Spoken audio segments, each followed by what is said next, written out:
बच्चों लोग, आपके सामने कुछ इलेक्ट्रोड का रिडक्शन पोटेंशियल दिया हुआ है। तो कॉपर प्लस 2 से कॉपर का जो वैल्यू दिया हुआ है, दिया हुआ 0.34 वोल्ट। जिंक प्लस 2 से जिंक का कितना दिया हुआ है, -0.76 वोल्ट। आपका जो आयरन प्लस 2 से आयरन जो है उसका वैल्यू दिया हुआ है -0.44 वोल्ट। और आपका जो है Ag प्लस से Ag बनने का है 0.8 वोल्ट। अब बोला गया है इन पोटेंशियल को यूज करके आपको प्रेडिक्ट करना है कि कौन सा रिएक्शन फेजिबल है, कौन सा रिएक्शन फेजिबल नहीं है। तो ध्यान देंगे, जब भी हम बात करते हैं रिएक्शन फेजिबल है कि नहीं फेजिबल है, तो हम सिंपली क्या करेंगे, हम निकाल लेंगे ई सेल। ठीक है, तो ई सेल अगर पॉजिटिव आएगा तो डेल्टा जी होता है -NFe ना, -NFe। तो डेल्टा जी नोट क्या होगा, -NFe नोट होगा। तो ई सेल पॉजिटिव आएगा तो डेल्टा जी क्या आएगा, डेल्टा जी नेगेटिव आएगा। डेल्टा जी नेगेटिव आएगा मतलब प्रोसेस क्या है, प्रोसेस स्पॉन्टेनियस है। प्रोसेस स्पॉन्टेनियस है मतलब प्रोसेस हो रहा होगा। ठीक है, तो सारा कहानी है। अब क्या करोगे, अगर इन पोटेंशियल को यूज करके निकालना है तो सिंपली आपको ई नोट सेल निकाल लेना है। जहाँ का ई नोट सेल पॉजिटिव आएगा वो रिएक्शन हो सकता है। अब ध्यान देंगे, बुक्स में क्या लिखा रहता है, बुक्स में लिखा रहता है ई नोट सेल का फॉर्मूला लिखा रहता है। ई नोट सेल इक्वल टू क्या होता है, कैथोड।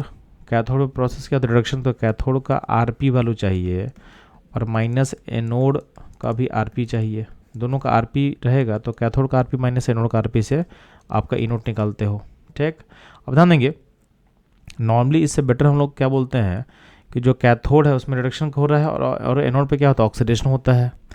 तो इसको, इसी चीज़ को हम मॉडिफाई करके ऐसे लिखते हैं कि ई नोट सेल इक्वल टू क्या होगा, जिस इलेक्ट्रोड पे जो प्रोसेस हो रहा है उसका पोटेंशियल, जिस इलेक्ट्रोड पे जो हो रहा है उसका पोटेंशियल चाहिए। यानी आपका एनोड पे ऑक्सीडेशन होता है तो एनोड का हमको ओपी दे दो, यानी उसका ऑक्सीडेशन पोटेंशियल दे दो, और कैथोड का मेरे को दे दो रिडक्शन पोटेंशियल।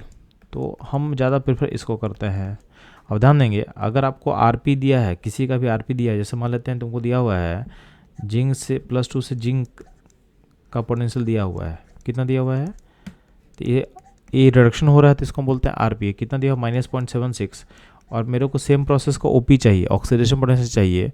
तो हम क्या करेंगे, यानी मेरे को चाहिए जिंक से जिंक +2 का वैल्यू चाहिए, तो सेम वैल्यू को माइनस से मल्टीप्लाई कर देंगे, यानी ये हो जाएगा +0.76। बहुत सिंपल सा चीज़ है। तो अब क्या करेंगे हम लोग, हम इस फॉर्मूले को यूज करके अपना काम करेंगे। ठीक है, जिस इलेक्ट्रोड पे जो प्रोसेस हो रहा है उसका पोटेंशियल, सिंपल सा चीज़ यही है। अब ध्यान देंगे, इस क्वेश्चन को आगे बढ़ने से पहले अगर आपको हल्का भी, अगर 10th लेवल का रिएक्टिविटी चार्ट का अगर आपको चीज़ अगर पता हो कि कौन ज़्यादा मेटल रिएक्टिव है और कौन ज़्यादा मेटल कम रिएक्टिव होता है, तो भी क्वेश्चन जल्दी बन सकता है।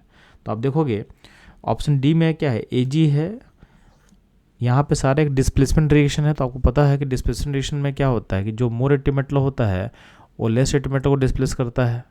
तो यहाँ पे हर जगह देखना कि मोर रिएक्टिव मेटल लेस को डिस्प्लेस कर रहा है। बट ध्यान देना, लास्ट जो डी ऑप्शन में क्या है, आपका Ag का रिएक्टिविटी क्या होता है, आपका Ag का कॉपर से रिएक्टिविटी कम होता है, तो सिल्वर कॉपर को डिस्प्लेस नहीं कर सकता, बट यहाँ डिस्प्लेस करवा दिया गया है। तो आपका जो डी ऑप्शन क्या होगा, ये नहीं होगा। ठीक है, ये डी ऑप्शन जो होगा वो नहीं होगा। तो आपको क्वेश्चन में क्या बोला था कि कौन सा रिएक्शन ऑकर नहीं करा, इसको पहचानना है, कौन सा ऑकर नहीं करेगा इसको पहचानना है। तो ये हम पहचान लिए। अब ध्यान देना, तो ये तो अपना आंसर तो निकल गया, लेकिन क्वेश्चन बोला था कि सेल पोटेंशियल का यूज करके कैसे पता करेंगे। तो सिंपल था कि हर रिएक्शन का सेल पोटेंशियल निकाल लो और देखो कि किस में जो सेल पोटेंशियल है वो नेगेटिव आएगा, जिसमें सेल पोटेंशियल नेगेटिव आएगा उस केस में प्रोसेस नहीं होगा। तो पहला वाला जो है हम हर का ई नोट सेल निकाल के दिखा दे रहे हैं आपको। तो फर्स्ट वाले में कॉपर काम कर रहा है जो कैथोड की तरह, यानी कॉपर का आरपी होगा। कॉपर का आरपी कितना दिया हो, 0.34। और जिंक काम कर रहा है, ऑक्सीडेशन हो रहा है, तो जिंक का ओपी लेंगे तो जिंक का ओपी कितना होगा, 0.76। दोनों का सम क्या होगा, दोनों का सम पॉजिटिव होगा, मतलब सेल फिजिबल है, सेल फिजिबल है। नेक्स्ट वाले केस में कॉपर +2 से कॉपर जा रहा है, यानी कॉपर का हमको आरपी चाहिए जो कि होता है 0.34।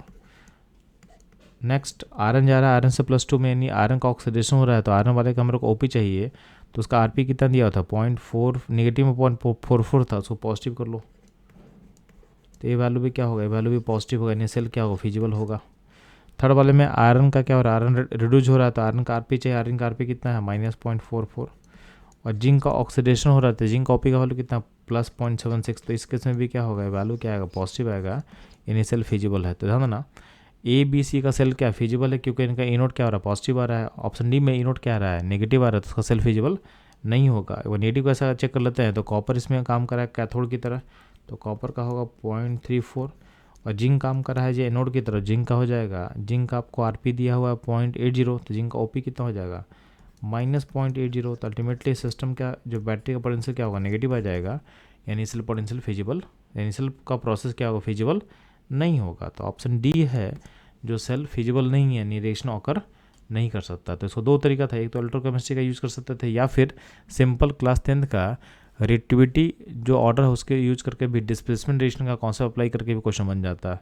तो जो आपको अच्छा लगे उसको फॉलो कर लो, बट दोनों प्रोसेस को समझ में आना चाहिए। तो ये था इस क्वेश्चन का एनालिसिस। मूव करता हूँ नेक्स्ट क्वेश्चन पे।